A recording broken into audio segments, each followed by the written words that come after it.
I'd also like to mention that this is all within the last 5 months. So I haven't even mentioned everything in December. So yeah, there's a lot going on.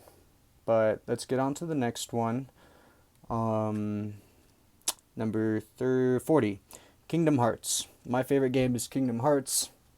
And I was having a nice conversation with a lady who was giving a haircut, who kind of, understood what was going on with me. She got let go, I found out real quickly after, which I mentioned earlier. Not okay. Um, Essentially, I was telling her that Kingdom Hearts is my favorite game. And if everything flows through the heart and if God is love, then for me, it kind of reminds me of Kingdom Hearts because it's all about going to worlds and unlocking the heart of the world or the soul of the world, which is something else I learned inside The Alchemists. And essentially, that everything has a soul. And you unlock that heart to save it from the heartless shadows that want to consume everything in darkness. So I thought that was a cool little thing. And then my second favorite game of all time, or franchise, but this one would be a game, would be Elden Ring. And I was kind of looking at it when it was the DLC, and it goes, My Anointed One, when Michaela, I think, or Michaela maybe, is like hugging I forgot his name, Radon. And I looked at it and I was like, you know what, that's interesting.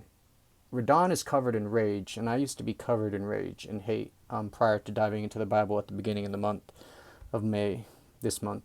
And so he's calmer now, kind of like Broly, one of my favorite characters. Trying to control that rage and hate so it doesn't take over and consume everything, just like Scarlet Rot did.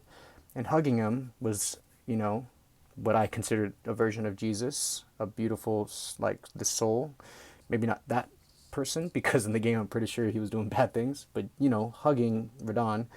And then above that was like this wall of like angels of skeletons, which to me was like the people who have died and the angels and the sacrifices. And then beyond that was the glow of yellow light, which is for me like the Lord and God and heaven. And then he goes to my anointed one, which essentially also represents like to my chosen one.